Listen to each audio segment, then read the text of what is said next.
Bonjour tout le monde, merci de nous suivre sur Studio Saint-Jean. Aujourd'hui, nous sommes à la Société d'Alzheimer pour parler de la 20e édition de la plus grande collecte à travers le Canada pour la Société d'Alzheimer, justement. En plus, on va en profiter pour savoir tous les services qui nous sont offerts ici. Vous voulez en savoir plus? Bien, suivez-nous! Ici Louis Lemieux, votre fier député de Saint-Jean à l'Assemblée nationale du Québec. La chaîne télé que vous regardez en ce moment, sur Facebook ou sur YouTube, c'est Studio Saint-Jean, la chaîne télé de votre député au service de la communauté, depuis 6 ans déjà. D'ailleurs, merci de continuer de participer en regardant et en partageant nos entrevues. Le but de l'exercice, c'est de plus se parler, de plus se connaître pour mieux travailler ensemble. Et vous pouvez participer aussi en nous proposant des sujets d'entrevue ou des invités. C'est facile, vous nous écrivez à production@commercial studio-saint-jean.tv. Bon visionnement. Oui, aujourd'hui, nous sommes en compagnie de 3 directrices adjointes. Lucie, Oui, bonjour, moi je suis Lucie Béringuet, directrice adjointe aux communications et événements. Elisabeth, Oui, bonjour. Je suis directrice adjointe au programme et services de soutien. et Catherine. Oui, je suis directrice adjointe au programme de la prévention et d'accompagnement des personnes atteintes. Ici, il y en a des choses qui se passent. On va commencer à parler de la marche IG. Oui. Gestion du patrimoine. C'est votre 20e édition. En effet, 20e édition, en effet. Puis ça se déroule le 25 mai. Oui, le 25 mai au centre de plein air Ronald Beauregard à Saint-Jean-sur-Richelieu. Pour la 2e année, on est dans ce magnifique parc ombragé, proche de l'eau. Et ça commence à 9h30. En effet, donc 9h30, les inscriptions tardives peuvent quand même commencer à 9h15. Donc les personnes peuvent se présenter quand même un petit peu plus tôt. On a souvent des personnes qui arrivent beaucoup plus tôt que 9h30. On sera prêt, donc officiellement 9h30, mais si les gens arrivent un petit peu avant, on les accueillera avec plaisir. Ça veut dire qu'on peut s'inscrire encore. En effet, on laisse vraiment jusqu'au jour J pour s'inscrire. Parce qu'on sait que parfois les personnes ne sont pas toujours à l'aise non plus avec le numérique, notamment notre clientèle entre autres. Donc on laisse vraiment jusqu'à la journée de l'événement pour s'inscrire aussi. C'est le plus grand événement de collecte de fonds au Canada. En effet. Donc, c'est pas rien. C'est Non. quelque chose d'important. En effet, on est avec IG Gestion de patrimoine depuis, je pense, à peu près 3 ans. Puis on est entre autres à travers toute la province de Québec, on est plus de 20 sociétés Alzheimer. Qui faisons la marche IG Gestion de patrimoine le samedi ou le dimanche, tout dépendant. Donc nous, on a décidé de le faire le dimanche. Mais en effet, c'est vraiment un gros événement de collecte de fonds, puis un gros ralliement qui se fait à la fin du mois de mai. Et c'est de l'argent bien utilisé. En effet, tous les fonds sont réinvestis, notamment au niveau de la Société Alzheimer du Richelieu, dans différents programmes et services dont tout à l'heure mes collègues parleront, justement pour soutenir et accompagner de plus en plus les personnes atteintes de troubles neurocognitifs, puisqu'on sait que le nombre de cas est en constante évolution. Actuellement, on est proche des 190 000, mais d'ici 2050, il va y avoir une grosse hausse avec plus de 145%, excusez-moi. Donc, on s'attend quand même à avoir, je dirais, une importante masse de la population qui va avoir des troubles neurocognitifs. Donne-moi donc quelques informations sur la journée de la marche. Oui, alors la marche pour sa 20e année, on va faire un marché de la mémoire. Donc le marché de la mémoire, nous on fait généralement autour du mois de novembre un marché de Noël. Et là, on a décidé de faire conjointement à la marche pour l'Alzheimer le marché de la mémoire avec plus de 30 artisans qui vont se présenter. On va avoir aussi un kiosque de prévention avec nos 2 formatrices, Hélène Deloumeau et Nancy Landry, qui sont pour l'une formatrice et l'autre conférencière. Un kiosque de prévention et de sensibilisation pour les jeunes. Donc une activité qui, je pense, va concerner les jeunes de 7 à 12 ans environ, pour justement essayer de leur parler de la maladie, un petit peu peut-être leur donner des informations pour qu'après, chez eux, ils puissent aussi trouver un petit peu des solutions, parce que on s'entend que les jeunes aussi vivent une réalité parfois un petit peu complexe. Oui. Puis à côté de ça, on va avoir une roue de la fortune pour gagner des prix. On va avoir un chansonnier qui est Serge Vincent Raymond, qui est un chanteur de country. Puis on va aussi avoir la présence de notre porte-parole locale, dont on a fait l'annonce assez récemment, qui est Jacinthe Leroux, qui est de chez Concept Design. Donc, c'est une designer et qui a récemment paru dans Quand les rôles s'inversent à Canal Vie, qui est une émission qui mettait en avant des paroles de proches aidants. Donc, elle est proche aidante de sa maman qui a eu 90 ans, qui est proche aidante de sa mère donc depuis la Covid. Elle a, étant donné qu'elle est designer, elle a rénové sa maison pour accueillir sa mère. Puis bien vite, la réalité a pris un petit peu les devants. Donc actuellement, elle est dans une résidence. Et donc, elle a mis tout ça sur les réseaux sociaux. Ça nous a vraiment beaucoup touchés. Donc, on a décidé de l'approcher. Et elle a accepté le mandat avec nous pendant 1 an. Donc, on aura sa présence, on est bien content. Puis, on aura aussi quelques personnalités politiques, je dirais, notamment la mairesse André Bouchard. Je crois qu'on va avoir Christine Normandé aussi. Puis, on va avoir aussi d'autres maires de municipalités parce qu'on a fait le défi des maires. Donc, le défi des maires, c'était donner un montant pour la société. En tant que municipalité, comment on peut un petit peu soutenir la société Alzheimer du Haut-Richelieu. Donc, on va avoir de belles présences le 25 mai prochain. Bien, merci. Merci. Plaisir. Maintenant, on va parler avec Elisabeth. Oui.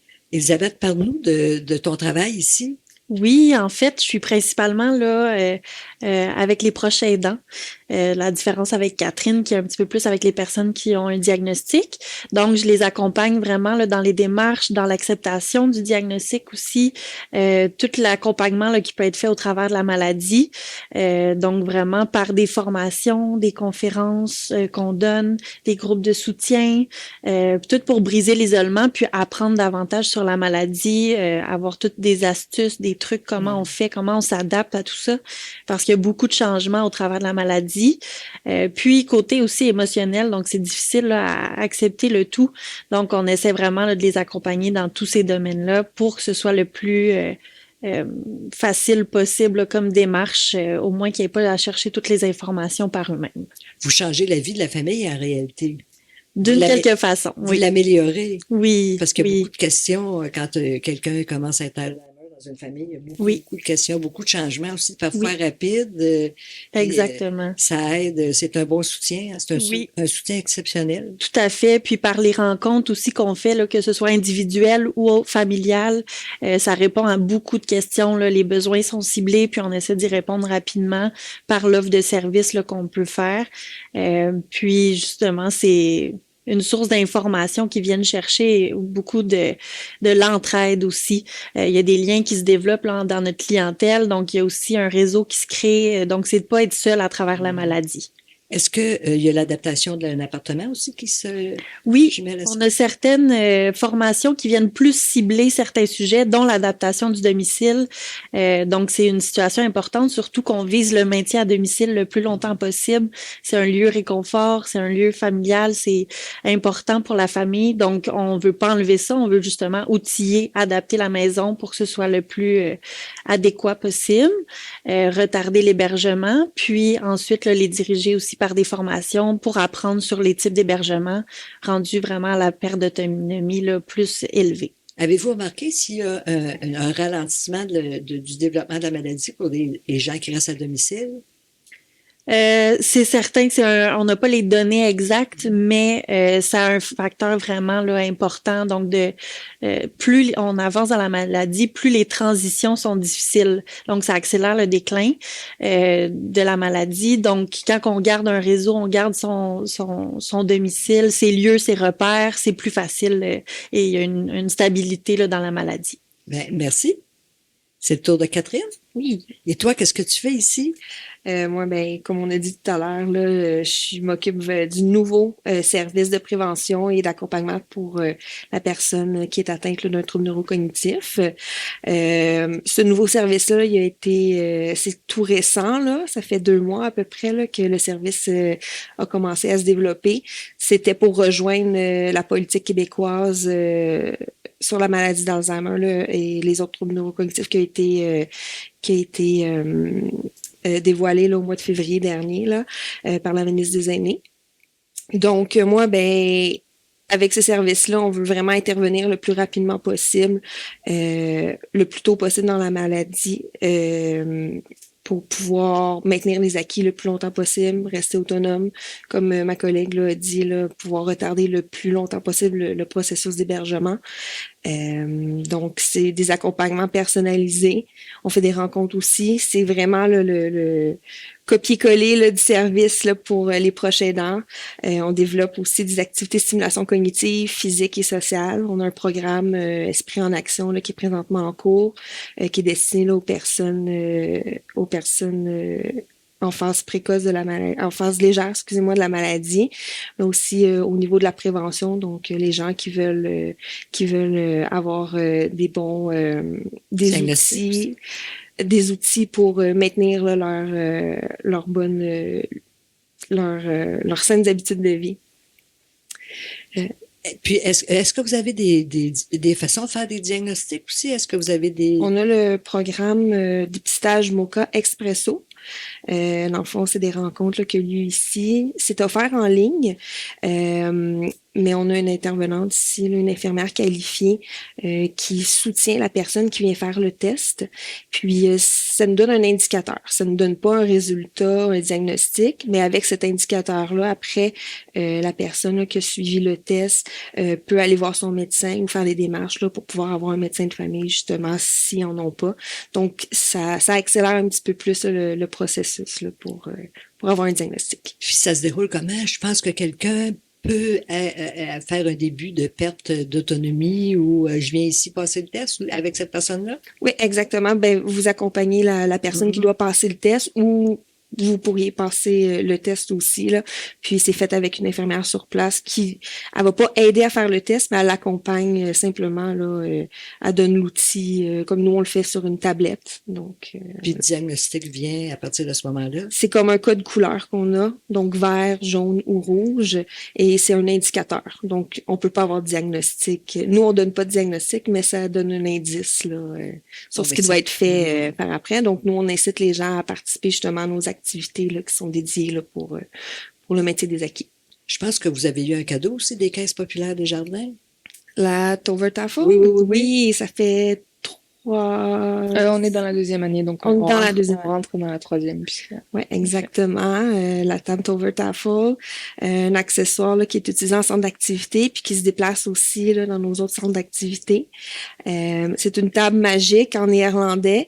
Donc, c'est des activités qui sont projetées, des jeux qui sont projetés là, sur une table. Ils peuvent être projetés au sol aussi. Donc, c'est diverses activités. Ils peuvent être personnalisables là, aussi.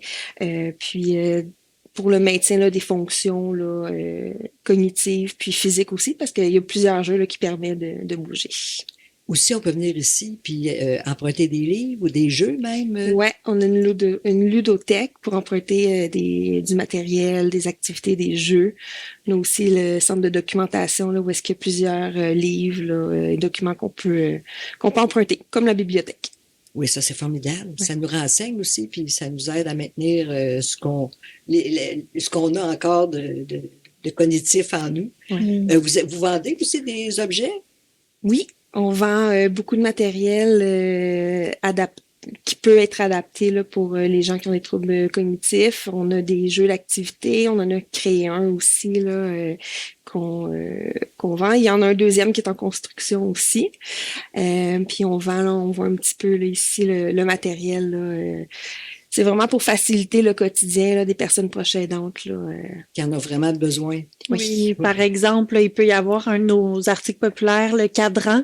Donc, c'est vraiment sous forme de cadran là, qui est gros comme ça environ. Puis, ça nous permet de nous situer dans l'espace-temps. Donc, il y a le moment de la journée qui est inscrit, l'heure.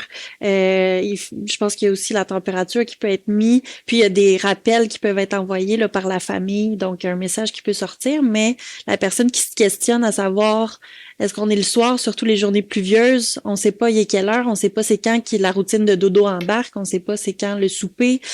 Donc ça vient vraiment aider pour se répertorier un peu dans le temps de la journée. Oui, ça c'est bien. Je me rappelle, mon grand-père prenait 3 déjeuners, lui, le matin, avec chaque personne qui se levait. Ah oui. Il avait toujours faim, il n'avait jamais mangé. Ben, avez-vous d'autres choses à ajouter? Moi, j'ajouterais peut-être pour la marche pour l'Alzheimer que il y aura des food trucks qui seront présents. et que l'activité, l'événement est gratuit jusqu'à 12 ans et au coût de $10 pour les 13 ans et plus. Je pense que c'est toute la journée? Ça va durer toute la journée? Ça dure de 9h30 à 14h. Donc, sachant qu'il y a des petites activités qu'on ne dévoile pas encore, c'est des petites surprises, mais il y a plein de choses qui vont être intéressantes. Plus vos tirages. En effet. Oui, c'est formidable. Vraiment, on espère qu'il fera beau. Généralement, chaque année, il fait beau, mais on aura aussi la présence des capteurs d'images avec qui on a un partenariat. Donc, on s'attend à avoir un bel événement. Ils font de très belles photos. Oui. Puis peut-être un complément aussi de mes collaboratrices pour le test Mocha Expresso, entre autres. C'est un partenariat avec la clinique de la mémoire qu'on a fait. La clinique de la mémoire qui est tenue par le docteur Ziad Nasreddine.